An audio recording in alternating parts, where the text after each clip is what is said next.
Welcome, everybody, to Season 4, Episode 25 of Oz Media's Motivate Me 313 podcast. We have another exciting and important episode for you today. Looking forward to another great show. Let me go ahead and introduce the people who are in the building.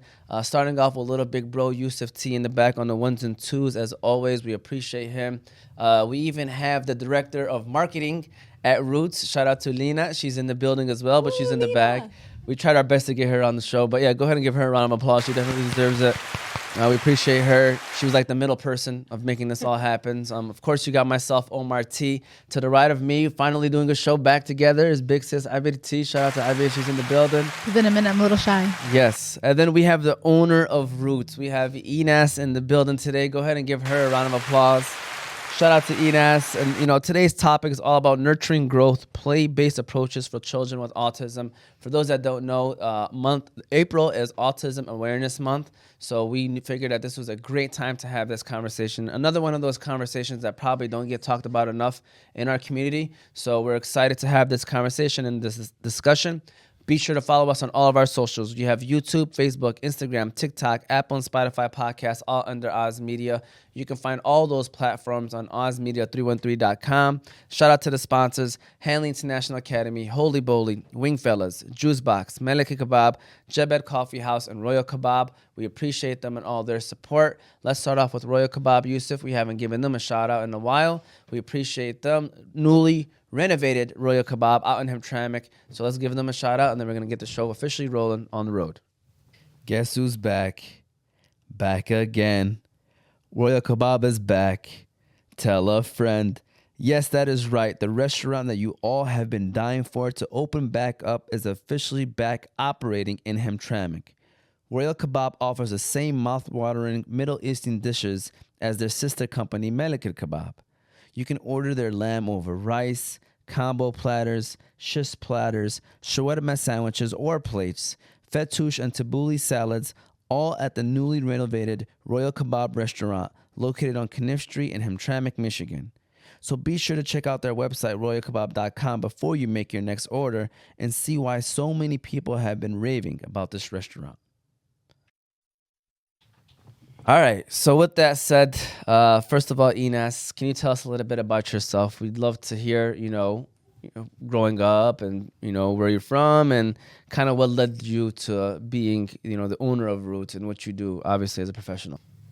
So my name is Enass Askar-Faraj. I am the proud daughter of immigrants.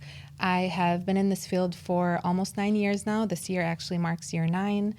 I stumbled on this field by accident. So I first started in ABA when I earned my bachelor's degree in psychology from U of M in 2016.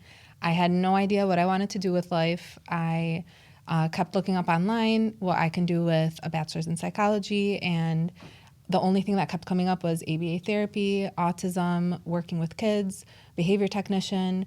And at the time, I did not know what any of that meant. So I decided to take a risk, and I knew that I loved kids. So I thought this would be something fun to do, working with kids. And shortly after starting as a behavior technician, I actually worked at a center local to Dearborn. I realized that I loved it. I realized the work that I was doing had this direct impact on the child's life and their family's lives. And it was such a great, humbling feeling that I knew this was something I wanted to do long term. Shortly after, I realized I was really good at it, so I decided to go back for my master's in ABA, and I became a board certified behavior analyst, which is a BCBA. And when I became a BCBA, I moved to a different center where I was introduced to that play-based natural environment teaching, or NET type setting. That was a game changer. I now fell in love with, I'm still having that direct impact on the child's life and their family's lives, but now I'm doing it on a larger scale because as a BCBA, I'm not working with just 1 to 2 kids as I was when I was a technician. I'm now working with a caseload of kids, 8 or 9 kids, and I'm doing it while the children are having fun through play, while the staff is having fun, and it was just amazing. I did that for a couple of years before moving into a clinical director role. And in my clinical director role, now I'm also I'm impacting the lives of all the kids at the center. So this was so incredible and I absolutely loved it. But while I was in that role, I worked in, far from Dearborn. I was getting calls from families that I worked with previously who were passing my number around to other families that had questions about autism or their child just got recently diagnosed. And I knew that, these families needed a voice, someone that was from the community, maybe someone who was Arab speaking, maybe like Muslim, someone that, they could relate to that could help them through their questions. And that's when the dream of mine to open up a center first, started becoming reality. I was like, this is something that I can do, something that I can do here in Dearborn and that I wanted to do for our community. So thus, Roots was born. We will be 1 year, we will celebrate our 1 year anniversary next month, end of May. MashaAllah. So not even a year. Go ahead and give her a round of applause, first of all. And we got a woman-owned business as well. So we're checking off a lot of boxes on this episode right here. We so are. This is good. And much needed. Yes. Yeah, for sure. I be, we obviously you are a teacher, so it's gonna be great to hear your 2 cents on this conversation as well. Any thoughts right now of what you've heard? And you said much needed. Why you feel that way? The amount of students that are getting diagnosed with autism, and it's growing, and there's ways that we can kind of catch it early on and help them reach their developmental stages. So. Absolutely. For sure. And so going off of that, Enass, let's start off with the basic, for those that may not even know what is autism or how, can people be affected with autism or diagnosed with autism. Can you tell us a little bit about that? And I know it could be different for everyone, but as general as you can make it, I guess. So autism is a neurodevelopmental condition, and it affects how individuals perceive the world, how they communicate or interact with others. And it's a spectrum, so it actually manifests itself differently in every person.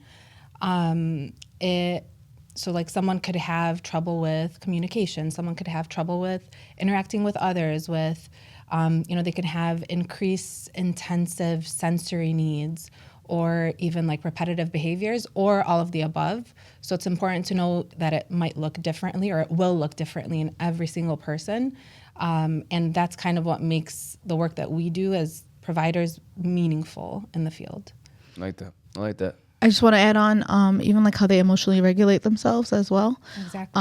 And I've been teaching for almost 12 years now, and like I've had multiple students that had autism, and not one student was the same. Not one student. So when you were saying like it's a spectrum, Like every child is different. They say when you meet one person with autism, you've met only one person with autism. Like you don't know what autism is like just by meeting one person. It's like it shows differently in so many people, and their needs are so unique to themselves. And I do want to say that it's not something that they're born with. Right. So a lot of parents or, teachers or whatever, whoever it may be, they might think it's something that they're born with, but it's like you said, it's a neural developmental delay, I would say, within a child. So it can come up, usually you'll start noticing it in those early years. So it's good to get the support early on, so then you can help the child, develop the right way. I don't want to say the right way, but I don't want to be incorrect. The support that they need. Yes. Yeah. Yes. Absolutely. And I don't want to ask any wrong questions, but I just want to make any question that comes to my mind that I think other people would also want to ask. So is this something that will always be with them for the rest of their lives? Yeah, so it's kind of a misconception that a lot of people have that it could be cured or fixed.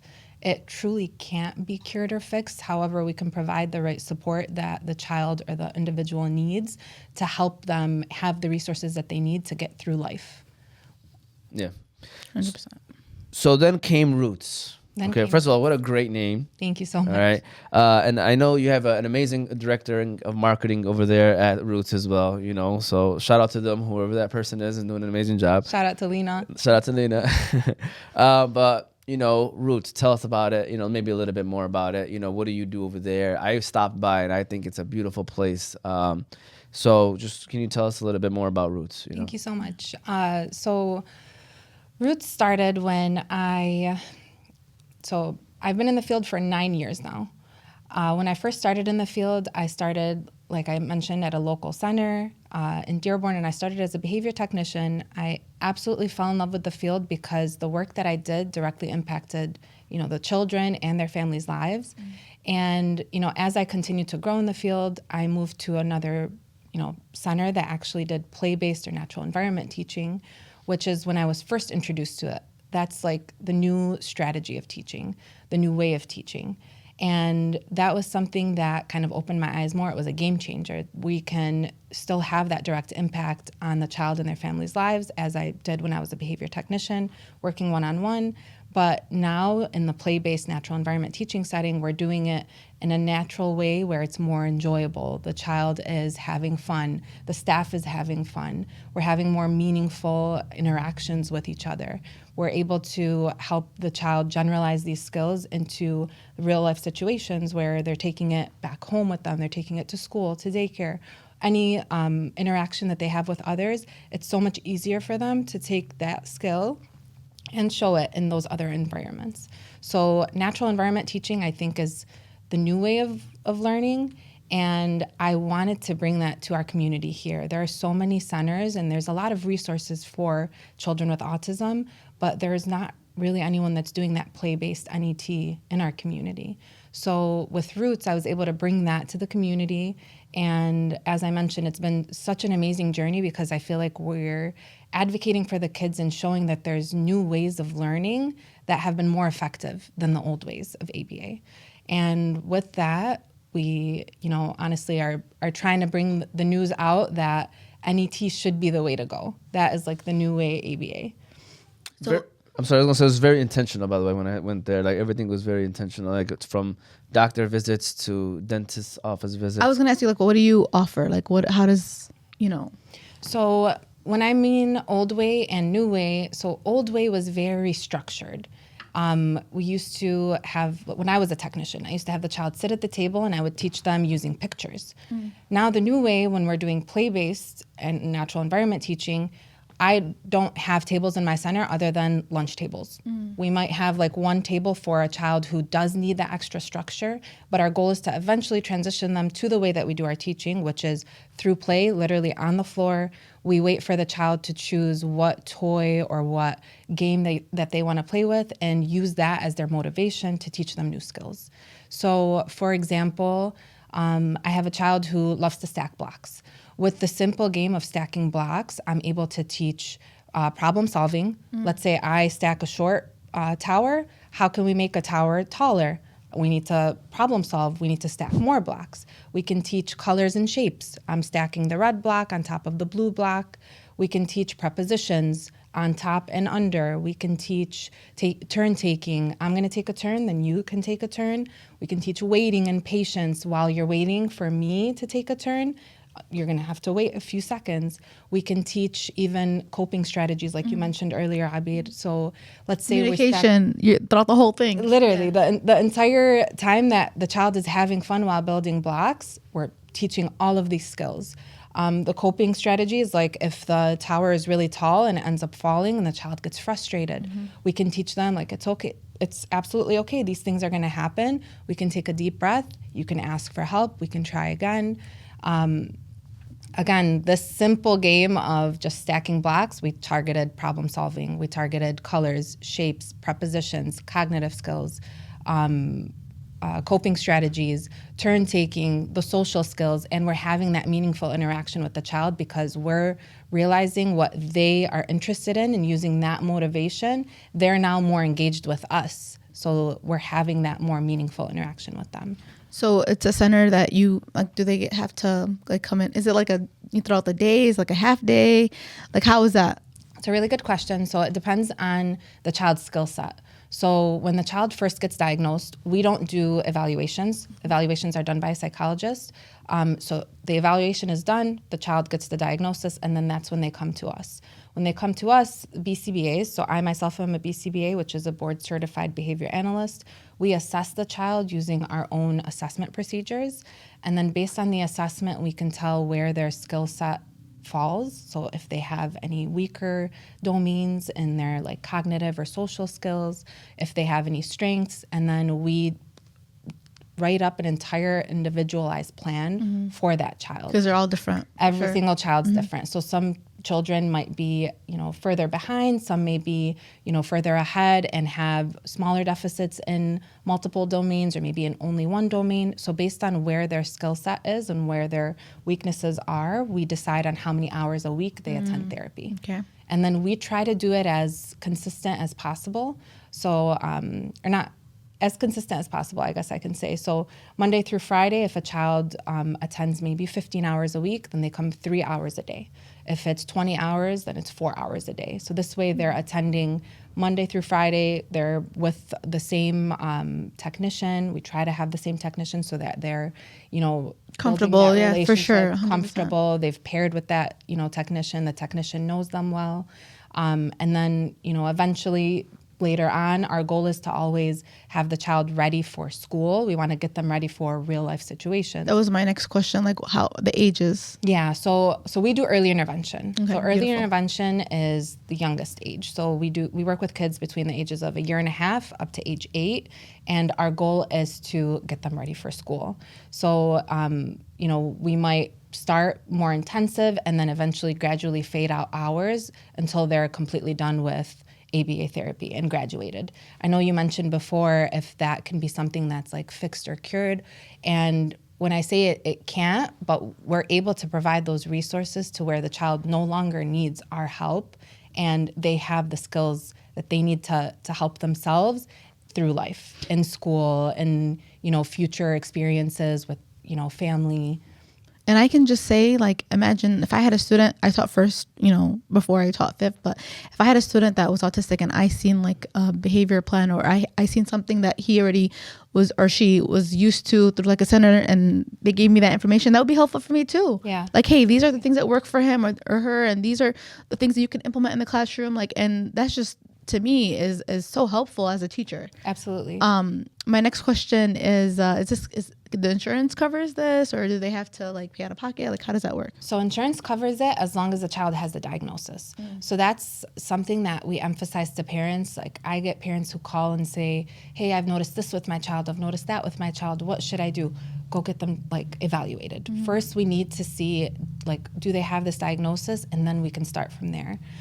There's often, especially in our community, a lot of people shy away from, there might be something wrong with my child. I don't want to think that there is. I don't want anyone else to think that there is. So they kind of, push it under the rug until it's, I don't want to say it's too late, but when they eventually decide like to get their child evaluated, they lost so much time that their child could have received that help and that support to build on, again, like those resources that they can take with them, forever.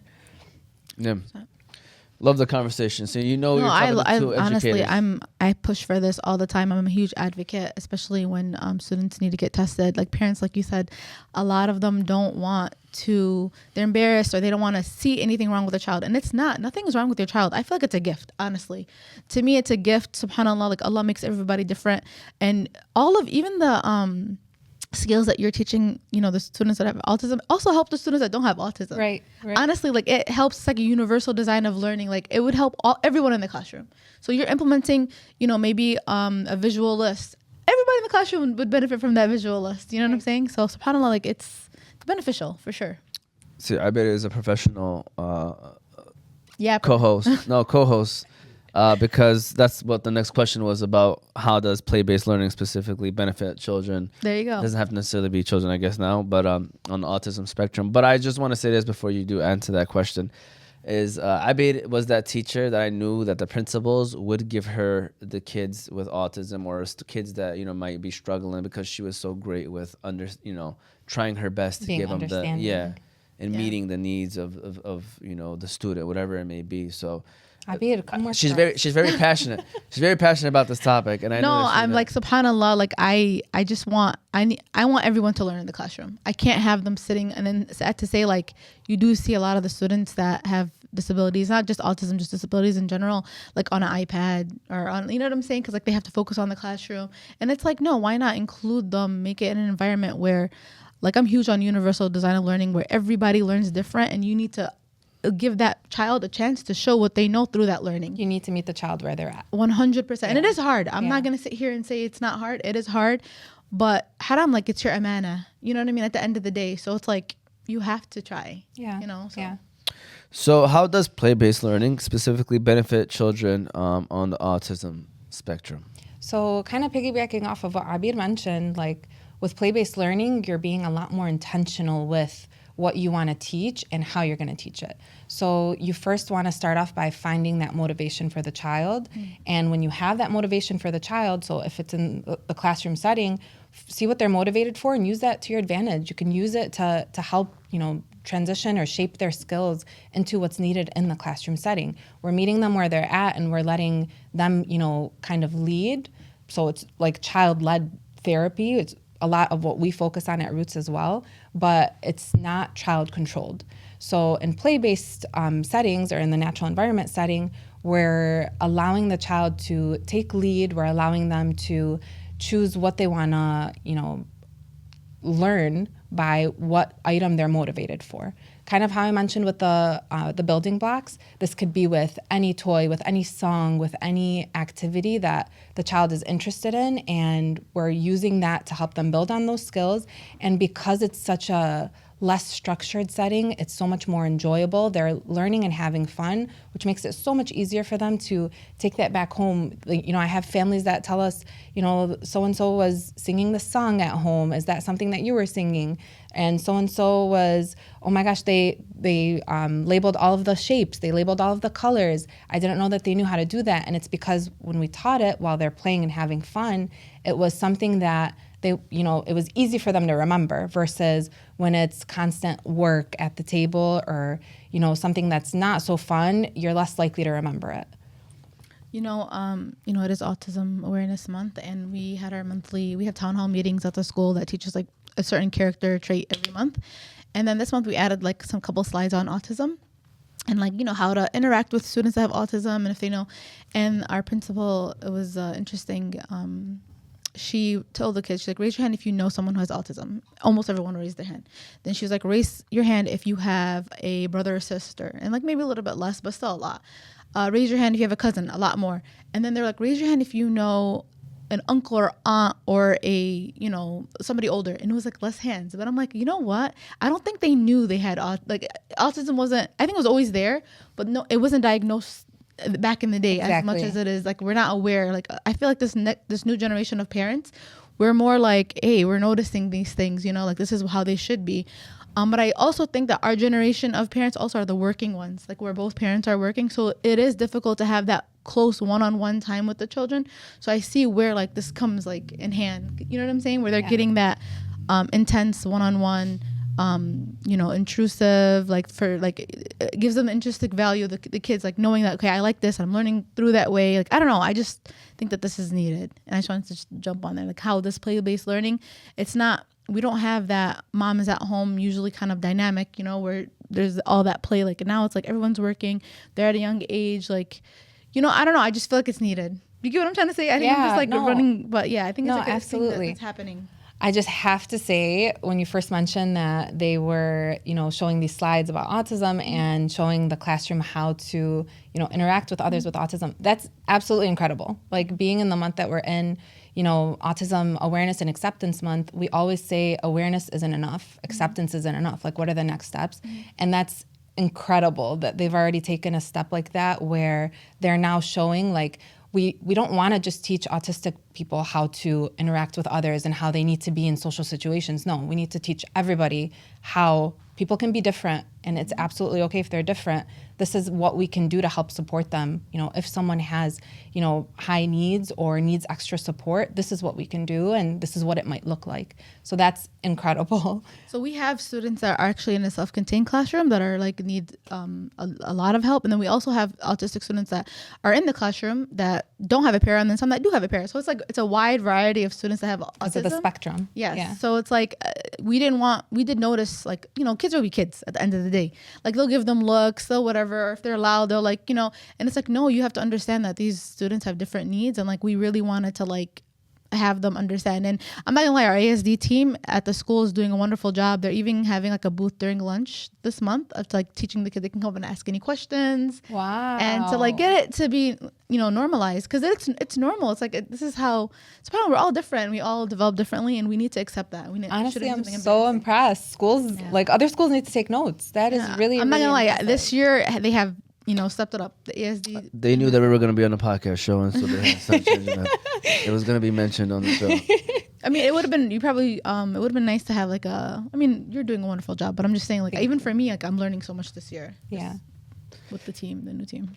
Great time for a quick break. These ladies are killing it right now. They're doing an amazing job. Hopefully you're learning at home and watching. And, even if you take away something, one thing, I think that will help because you're making progress of getting to know what autism is all about. So let's go ahead and give a shout out to our next sponsor, Yusuf. And let's go ahead and give a shout out to Jebed Coffee House. And then we'll keep things rolling. We appreciate them and their support. So shout out to Jebed Coffee House. Jebed Coffee House offers all of their customers an elevated coffee experience. If you stop by any of their locations, you will see a coffee house with a luxurious design, innovative spaces to meet with your friends, as well as exceptional service. They offer the best premium Yemeni coffee and quality crafted drinks. You can try their fan favorite, the Adeni tea, iced Jebed latte, or any of their refreshers and matchas. Also, don't forget to add one of their delicious pastries or desserts to go with your drinks, which we guarantee will satisfy that sweet tooth. They currently have a location in West Dearborn, with locations coming to North Carolina, Illinois, Florida, Ontario, and California. You can visit their website at jebelcoffeehouse.com or download the Jebel app, available on all your smartphone devices. All right, we're back. So continuing making it, I mean, I know you kind of already talked about examples, but can you give us some more examples of like play-based learning and how, it's successfully implemented with children with autism? Yeah, absolutely. So at our center, we also have a community area. So in our community area, we have a doctor's office, a dentist's office, a hair salon and barber shop, a grocery store, and a restaurant. And these are all environments where we know children tend to have, tough experiences. So our goal was, how can we make this easier for the child and for the parents? And we do it by teaching through play. So now we're, helping the child go through and practice these skills in an environment that's as close to the real life example as possible. And we're helping desensitize them to, for example, haircuts. A lot of kids have, maybe they get overstimulated when they're hearing the buzz around their ears when they're getting their haircut, or maybe they don't like the sound of the scissors. So with practice and with, consistent just practicing through these experiences, we're able to help them in that real world example or real world experience. Yeah. No, and then I just want to kind of jump in, and you can add more too. One of my students, he is very honest, and he doesn't know sometimes is that his honesty could be like hurtful, and like he really is just trying to be honest. Like he's not doing it on purpose. He doesn't want to hurt anyone, and I realize like he loves acting through puppets. Oh, I and love then that. it'll be like, it's not a real, it's through a puppet. And I'll be like, well, I don't like when you said that. Like, it's funny, but like, what about, it really helps him. Like he's able to like get himself out of the situation and look at what just happened in like a third person, not himself doing it. And he was like, oh, okay, I can't say that. And I'm like, yeah, you can't say that. Like we can't, like, so sometimes they have to like see someone else doing it and seeing how the person reacts than themselves in that situation. Exactly. Imaginary play, I feel like, has a lot to do with it as well, because they're not just practicing it with us in the moment, but now they're able to take that and generalize it to other settings. So when they do go to the doctor's office because they're sick, for example, they know, okay, I've done this before, I've practiced these skills before, and they can kind of go through it in their mind. They know what the next steps are. And that's been such a game changer. Parents tell me they love it because just from us practicing those skills by playing in the center, the experiences at the doctor's office or the dentist office are so much easier for the kids. So I can see how, that child playing with the puppets, they're using their imaginary and pretend play, and it's making it easier for them in those real life situations where they're having those interactions. Yes. And a lot of students with autism strive with structure and knowing they want to know what happens next. Exactly. They need to know, like, so when we have a fire drill, like, we let them know ahead of time, hey, we're gonna have a fire drill. It's not real, like, just letting you know. Like, they don't like interruption in the schedule. So I could definitely see them knowing, okay, this is what's gonna happen at a doctor's office, and then when they see it happen, like, oh, this is normal. There's no surprises. I don't think they like surprises at all. Like, well, not all of them, but like most of them, don't. So like that schedule, they really thrive with it, and acting it out, playing, also interacting with other children too. Like, I know sometimes that social emotional or even like the communication aspect is like very difficult for them. They can seem awkward or whatever, but learning through play, like maybe they would do dolls, but then later on it would be like other kids, So definitely 100% play plays a huge part. And so I used to tell kindergarten teachers and preschool teachers, heaven awaits them because of, the young ones. Teachers and educators who, teach autism or teach students who have autism. I think Jannatul Firdaus waits for you guys because it's not easy, obviously, on a day-to-day basis. So how does faith play in how you approach autism, day-to-day, with day-to-day operations at Roots? So as a Muslim, Allah teaches us to care for those in need. It's honestly, it's something that, we take with us every day. We know in our faith that just because someone's neurodivergent or neurotypical doesn't mean that one is better than the other, or one should receive better care than the other. So I take that with me every single day. Every child, every parent, caregiver, family member, even every employee that walks through our door gets treated with the same compassion, the same kindness, the same care as anyone else would.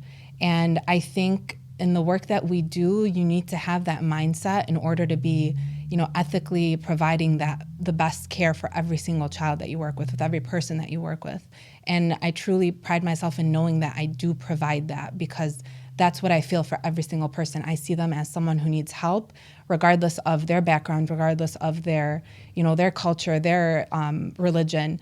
I'm there to help that child that's in need and provide the resources that I can to help support them. The saying of greet the janitor the same way that you would greet the CEO.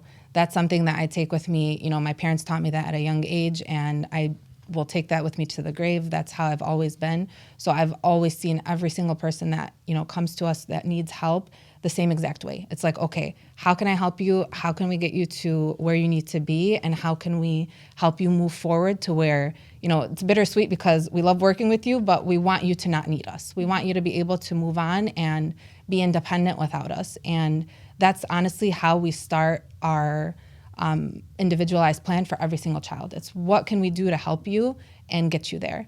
And I'm sure I don't need to tell you guys, working with pure and sincere intention, that gets the highest reward. And alhamdulillah, like having that pure intention, I think, is the reason why Allah's hand is in everything that I do at Roots. Mm-hmm. And that's why, like, I owe that, the reason why we're doing so well to that, to knowing that because our intentions are so pure, it's going to continue being that way, inshallah. We already know that's a clip right there. You know what I'm saying? We always have trouble picking clips. And a round of applause. Yes, please. Thank you. Round of applause. That was beautiful. Thank you so much. No, like my biggest thing is that these kids are like my kids. This is Amana. I have a son, and I would want his teacher to always go above and beyond or try to reach him where he's at to help him grow. So like I see every single one of my students as my own. And that, at the end of the day, like you have to do everything with ihsan. It's with pure intentions. You're putting your 100% effort in, and you're doing it for the sake of Allah at the end of the day. So, I mean, I literally said what you said. Yeah, I've been wanting. Give a round of applause, man. She wants some clap, man. No, it's just I have another serious question for you. Go ahead. Will you come work with us? Listen, I don't know if you got some after school programs, but she's on the trajectory of becoming an admin. Yeah. So inshallah. Inshallah, that's amazing. That's she's inshallah will be. But like I love this type of stuff. Like maybe even in the summer, I don't know. I have to check you guys out for sure.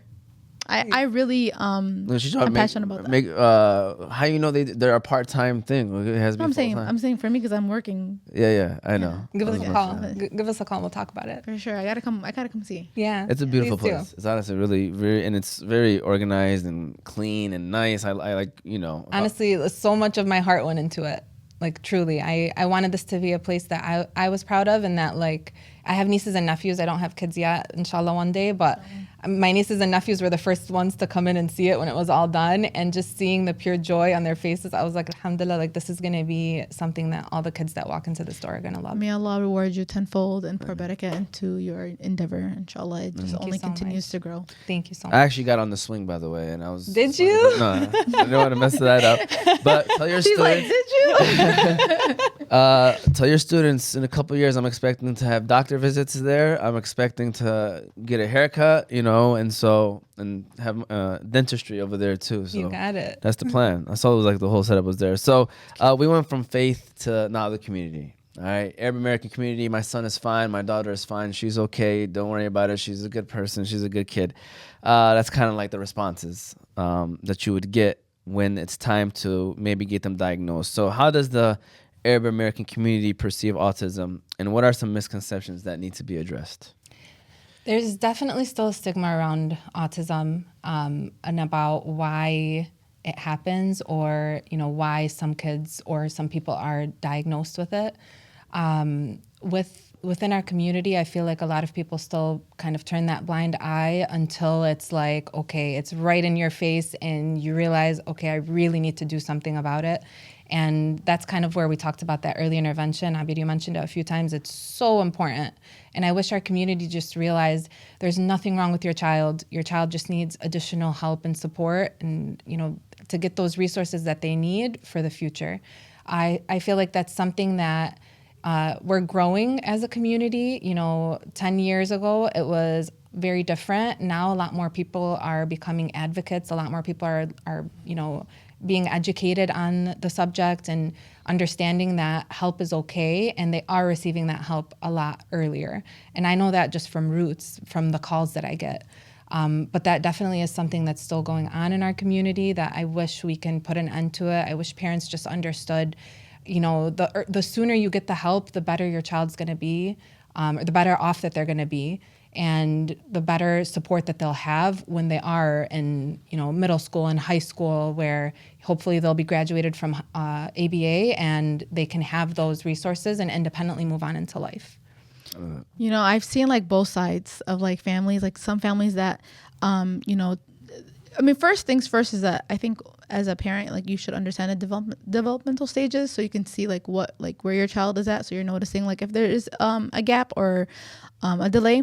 But some parents are like always like compare, like if they have another friend or a sister or sibling, whatever, that has a kid the same age, like, oh, why is my kid not doing it? Then they're like overly looking at it, and then you have some that like overlook it, So it's just more of like understanding the developmental stages, talking to your pediatrician, being hands-on kind of in a way where if you're noticing it or not, and getting that extra support.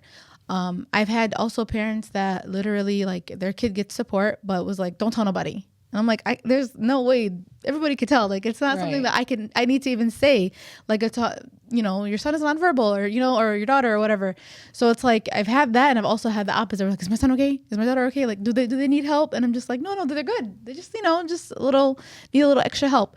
So it's definitely still a stigma, but it is as well. Like, there's other younger parents that are aware, and like, they do want to do something. So something I hear from parents, a lot of the time that start, therapy with us, is they'll tell me, my pediatrician, I knew something was wrong, but when I went to my pediatrician, they told me it's fine, not to worry about it. And I want parents to know that it's absolutely okay to get a second opinion. Mm-hmm. If you feel like something's not right, you're probably right. Now, pediatricians are amazing. They do amazing work, but I feel like some are they also have that mindset too, where autism is growing and the numbers are rising, and not everyone is going to be autistic, which is true. But I feel like that also, kind of defeats parents when they're like, I feel like something's wrong. It could be it. But then they're hearing from, someone that they truly trust, and they trust their opinion. It might be nothing. So don't worry about it now until the next year that they're there for, the yearly visit, and the doctor's like, okay, something might be off. So I want parents to know it's absolutely okay to get a second opinion, because if you truly feel like something could be wrong, you're likely right. Yeah, and then parents, you are the first teachers that your children have. You know your child better than anyone. So definitely I can see how that. Listen, ladies, I'm all jokes aside. I know we're joking a little bit here and there, but you guys are doing an amazing job having this conversation. You can tell it's genuine too, and hopefully, again, people are learning from it. We're gonna run our last ad of today. Believe it or not, we're already moving to the last third of the show. So let's go ahead and give a shout out to Juicebox, our good friends over there at Juicebox, and then we'll keep the show rolling. Shout out to Juicebox. If you're looking for a place with the best smoothies, milkshakes, ice cream, cereal bars, and slushies, then Juicebox is your one-stop shop. You can try things like their Biscoff or Nutella shakes, crepes, watermelon blast, strawberry burst, or mango smoothies. Juicebox currently has 4 locations: Hamtramck, Dearborn, Detroit, and Trenton. So be sure to stop by Juicebox and get ready to leave there with a big smile on your face. You can also visit their website at juiceboxblend.com or download their app at juiceboxblend.appfront.app.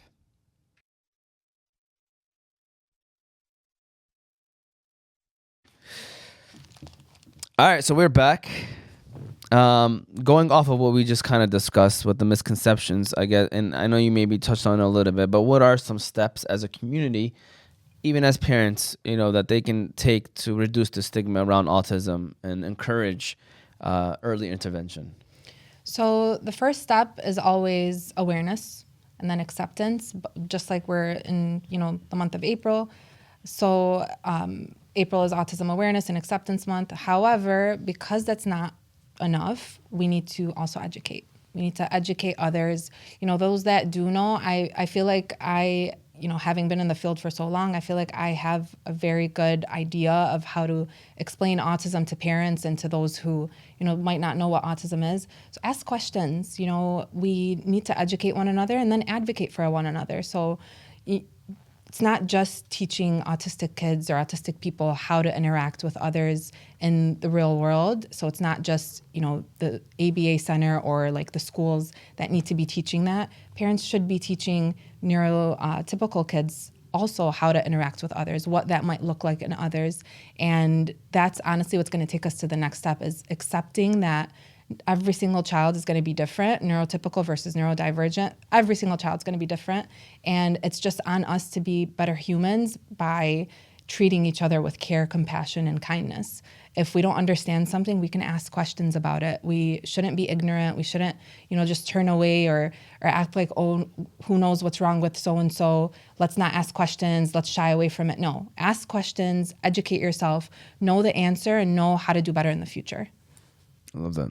Do you want to add on anything to that, or just? Yeah, just be a supportive system. I think every child needs a village. Regardless of if they're neurotypical or neurodivergent. I'm gonna start using that. I should have used that from before, but I was like, that's a better word.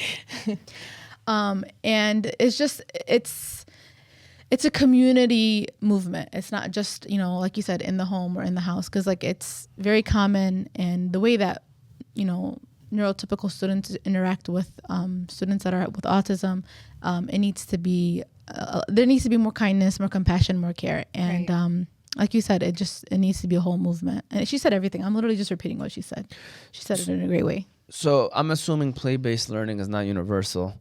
So how can you raise awareness on play-based learning while also raising awareness of autism in general? And I just want to add, like, I know we were talking about this before. A lot of the school systems in kindergarten, they took out the play, aspect. It's a lot more, curriculum. The curriculum is getting pushed down, and it's like, what can you like kind of say to kind of change that, or like, what are your ideas on that too? Play is so important. It is so important. Even as adults, we love playing. And I think that's kind of one of my favorite things about the field and about working with kids, is that I get to play. It's so important because it truly does. It starts the phase of development. A child is going to learn through play. And like you said, it's not universal yet for ABA and for that type of learning. And I really hope that we get there. I think the best way to do it is just by, again, advocating and educating. We're going to so many different community events and trying to bring the word out. That actually brings me to why I have this orange thing here. This is for you, Oz. We're going to be at next week's Tigers game. Woo! And we're going to have a table set up there. Nice. We're going to be just bringing awareness and kind of talking to people about autism and what it looks like in kids and people, and just, advocating for the kids there. And I truly, truly pride myself on, again, the name Roots, and I don't let anyone wear Wow. it. So Wow. Can you give we that a want round you of applause, to Yusuf? we want you to represent Roots. Thank you. I know you're gonna be there. Got a little Detroit sign there too. That's cute. I like I that. love this. I love this. Thank you so much, honestly. Of course. And those are just things that we can continue doing as, we're trying to join community events. We're trying to just raise more awareness and show the effectiveness of that play-based learning and play-based teaching on, children with autism, and again, neurotypical children as well. Play is so, so, so important, and it baffles me that there are some schools that are, taking that out of their curriculum, because how else would you motivate the child? That's the first thing that a child would be motivated for. What more would they be motivated for than to play and to have fun? So I think that just by, advocating and bringing the word out, we can truly have the community on our side and have that be the future of ABA, the future of learning. No, honestly, I'm kind of, I'm a teacher. I'm in the school districts. I'm teaching, and a lot of the curriculum that we are they want us to teach with fidelity. They want us to teach with the curriculum. And it's like the curriculum doesn't have play included. And every time I'm like, okay, they're not getting it. If we're doing fractions, all right, stand up. You know what I'm saying? I'm using their fractions. They're getting it's like, and then they get the concept. Or like in science, we're learning about molecules and how they connect. And it's like, okay, you guys we're making cinnamon, we're trying to see if cinnamon dissolves into water. You guys are the cinnamon molecules, and then physically moving them around. They get the concept. They get it, and then they remember it and move it, take it on to the next class. But class. that's not in the curriculum. Yeah. It's not in the curriculum. And it's like, we really have to revamp. We have to really think about what we're using to help the kids learn, because I'm telling you, this generation is not the same. You know what I'm saying? And we need to meet them where they're at. So it's something that's like I'm very, very passionate about, and I'll get out of I'm still teaching fidelity, but I'll still try to on the spot, do something different just to get them to understand, because I'm just looking at blank walls if it's just reading and workbooks. I feel like our education system sometimes can be backwards. I'm gonna be honest with you. I feel like it's like taking away the things that people actually enjoy and putting the things that people really don't like too much of, which is because the standardized tests, the state, just there's a lot of pressure. Yeah. Yeah. For the teachers and the students, For sure. First of all, thank you so much for the shirt, and Of then course. the speech of you don't usually let anyone wear this, so thank you. It's funny. I honestly don't have too much Tigers gear, so I need to step up, and so thank you. Kind of knocks out two birds with one stone here, and I Wear get your to baseball cap, you good to go. Yeah. The game comes with a cap too, by the way. Oh, there you go. You're coming too, by the way. You know that. We got you a ticket. We talked about I guess this. I'm or not. coming. Yeah. But you got your We'll ticket. see you next Wednesday, Abby. Yeah, inshallah. All right. So going off of that, future-wise, what do you see with the future of autism education, particularly in relation to play-based and natural environment approaches? What do you hope for, and what do you see happening? So ABA therapy is very data driven. So we're very research and evidence based. So in the future, I hope that, the research that we're doing now, all the data that we're collecting now, we're able to prove how it's more effective than the old way of teaching. And I truly see that other ABA centers are going to start, adopting that into their way of teaching. And I think that is truly going to be the future of how we do ABA. And inshallah, it goes into the school systems as well. Because honestly, when we were kids, we were still playing in kindergarten. We were still having nap time. You know what I'm saying? And alhamdulillah, I feel like we're pretty good, But this new generation with AI and, tablets being given to them at a young age, it's just, we need to take that away. We need to actually have them play and learn at the same time. So yeah, I agree. Inshallah, that does the trajectory with the, research that you guys are doing, and it helps out. Very much needed, and I can agree with you both. Shout out to Enass and shout out to IBA. First of all, you guys did an amazing job. Believe it or not, we're reaching that point, but we will give out the final words as well. But again, this is what it's all about, raising awareness, especially during Autism Awareness Month, but not just for this month. This should be something that we are having conversations about, because it's people are starting to get diagnosed more in our community, where we're starting to realize it a lot more. And everyone, like you said, raising the hand part, someone, rather if it's a family member or close friend. So it's good to know more about it. And that any way you can help and support the cause, as always. That's why I wore blue today. I heard Autism Awareness is blue, so I was like, all right, gotta make sure I wear blue. I don't know if I'd be is like me. Black is my favorite color. Black So.